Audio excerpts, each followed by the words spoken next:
হরে কৃষ্ণ, কেমন আছেন সবাই? আশা করি সবাই ভালো আছেন। ভালো থাকুন, সুস্থ থাকুন। আমি আজকে আপনাদের কাছে বলবো অষ্টবক্র গীতা অধ্যায় 3 পাঠ 23। আমরা 2 নম্বর মধ্যভাগ যে ছিল তা আমরা শেষ করেছি। আজ থেকে আমি 3 নম্বর অধ্যায় শুরু করছি।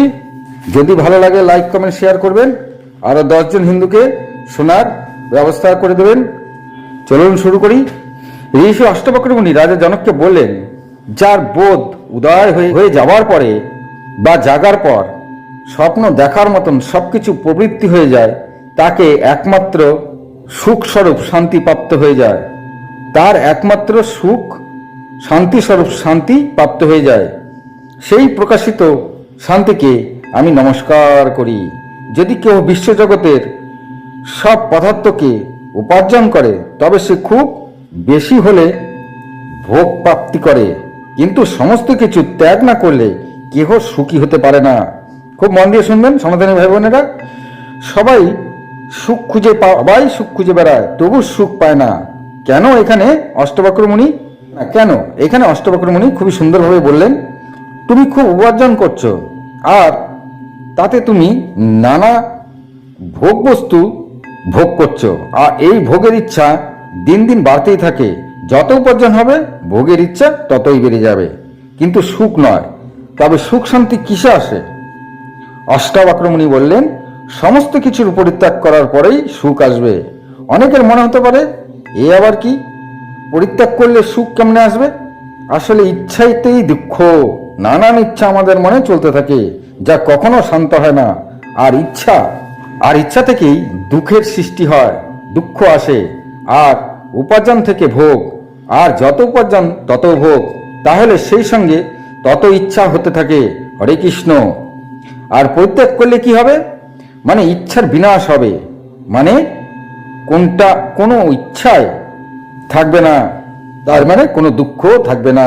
আর যদি মনে দুঃখ না থাকে, তবে সুখ শান্তি এমনিই চলে আসবে। অর্থাৎ উপার্জন ততটাই করো যতটাই তোমার চলে যাবে। অতিরিক্ত উপার্জন থেকে ভোগের ইচ্ছা প্রকাশ পায়, সেখানে আরো ইচ্ছার সৃষ্টি হয়। ইচ্ছা থেকে দুঃখ আসে আর সঙ্গে অশান্তি। তাহলে ভোগের সুখে শান্তি থাকে না, আর ইচ্ছা থেকেই দুঃখ আসে এবং অশান্তি আসে। তাহলে আমরা কি পেলাম? ভোগের সঙ্গে সুখ ও শান্তি থাকে না, পরিত্যাগে সুখ ও শান্তি বিরাজ করে। যার চিত্ত ভাবে আমার কর্তব্য, আর এটা আমার কর্তব্যের মধ্যেই পড়ে না, ইত্যাদি এই সব মার্গদণ্ড ভাব সর্বদা সে জলার মতন জ্বলতে থাকে। তবে তার আবার কর্মত্যাগ পীয়ূষ কেমন করে হবে? এগুলি যখন সে বুঝবে, এই সব যখন সে তৃষ্ণার মতন সেবন করবে, তখন তার দুঃখ তার সুখ ফিরে আসবে। আর তা না হলে কেমন করে হবে? এই সংসার কেবল ভাব ছাড়া আর কিছুই না। এটাই এর মূল পরমার্থ, এছাড়া আর কিছুই নাই। ভাব আর অভাবের রূপ হলো স্থিত বস্তুর কখনো কোনো অভাব হয় না। আর আত্মার স্বরূপ না দূরে আছে আর না কাছে আছে, এত প্রাপ্ত করেই রেখেছি।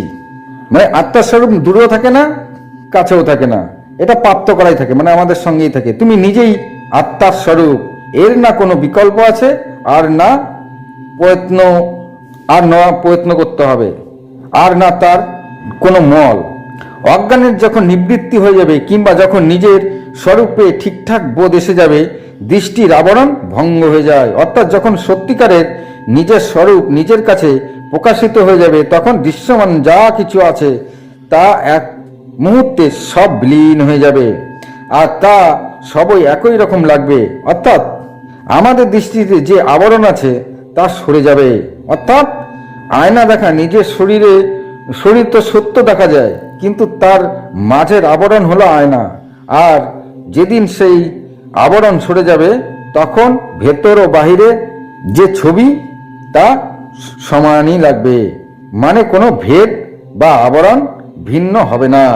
যদি একবার নিজের মধ্যে নিজেকে স্থিত করে নিয়ে চিনা যায় যে কে আমি, হরে কৃষ্ণ, তারপরে তত্ত্বজ্ঞ পুরুষ শোক রহিত হয়ে একভাবে স্থিত হয়ে থাকেন। আর তার শোভা দিন দিন আরও বেড়ে যায়। আসলে তার সেই সব স্থিতপ্রজ্ঞ পুরুষ শোভায়মান হয়। সমস্ত কিছু কল্পনা দ্বারা সৃষ্টি হয়ে থাকে, আর আত্মা নিত্য মুক্ত ধীর পুরুষ। এই ব্যাপারটা যখন জেনে যায় সে মুক্ত আর তার আত্মা নিত্য মুক্ত, তাহলে সেই ব্যক্তি বালকের মতন কি অভ্যাস করবে? আত্মা হলো ব্রহ্ম, আর ভাব অভাব এই সমস্ত কিছু কল্পনা মাত্র। যখন সেই মহাপুরুষ নিশ্চিন্ত হয়ে যায়, আরে এসবই তো কল্পনা দ্বারা সৃষ্ট, ঠিক তখন কামগ্রন্থি শান্ত হয়ে যায়। খুব মন দিয়ে শুনবেন এখানে সনাতনী ভাই বোনেরা। কামকে শান্ত করার যে কথা জানতে পারলাম তা অকল্পনীয়। তাই ধ্যানের মাধ্যমে আমাদের এটাই অভ্যাস করতে হবে যে এই বিশ্বজগৎ কল্পনা দ্বারা সৃষ্ট, আর যা কিছু দৃশ্যমান এসব আত্মার দ্বারা সৃষ্টি বা কল্পনা। আর তাতেই ধীরে ধীরে সর্বপ্রথম আমাদের কামগ্রন্থি শান্ত হয়ে যায়।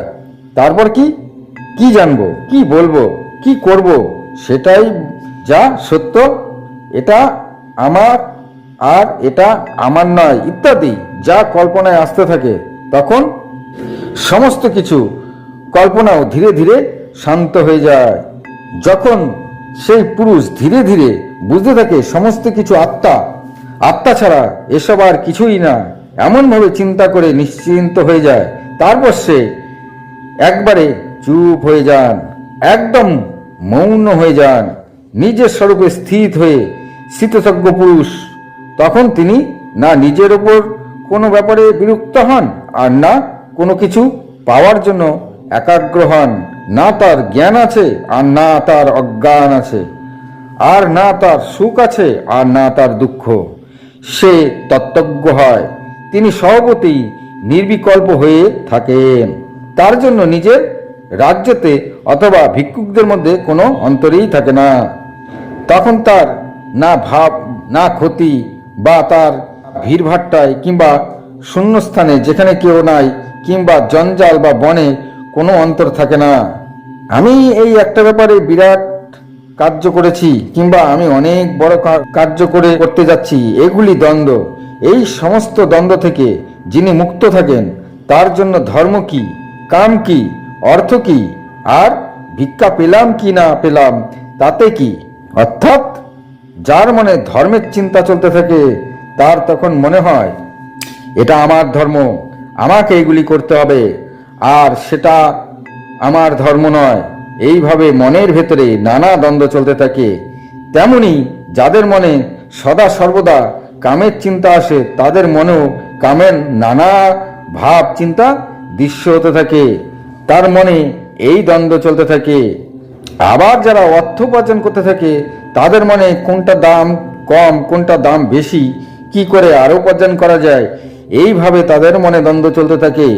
আবার কারো কারো মনের মধ্যে কি পেলাম আর কি পাবো, আমার পিতা এটা দেবে, মাতা সেটা দেবে, ভগবান আমাকে সেটা দাও, ভগবান এই যে ভিক্ষা ভগবান আমাকে ওটা দাও, এই যে ভিক্ষা আমরা চাইতে থাকি, এই রকম নানা দ্বন্দ্ব আমাদের চলতে থাকে। আর যিনি মুক্ত, সেই মহাপুরুষের কাম কোথায়, বিবেক কোথায়, অর্থ কোথায়, জীবন থেকে তিনি মুক্ত। সে জ্ঞানীর না তো তখন তার কোনো কারো প্রতি কর্তব্যবোধ হয়, আর না তো তার কোনো বিবেক কার্য করে, আর না তো তার মধ্যে কোনো রঙই বা বেঁচে থাকে। যেভাবে তার জীবনকাল চলে, তা তিনি সেভাবেই নিজেকে চালিয়ে নিয়ে যান। মানে যেভাবে যায় সেভাবেই তিনি চলতে থাকেন, স্থিত হয়ে থাকেন। অর্থাৎ পেলে পেলাম, না পেলে নাই, খেলে খেলাম আর না খেলে নাই, খেতেই হবে, পেতেই হবে, এমন কোনো ভাব তার মধ্যে প্রকাশ পায় না। আজ এই পর্যন্তই। ভালো লাগলে লাইক, কমেন্ট, শেয়ার করবেন। হরে কৃষ্ণ, হরে কৃষ্ণ। ভালো কিছু থাকুন, সুস্থ থাকুন। নমস্কার।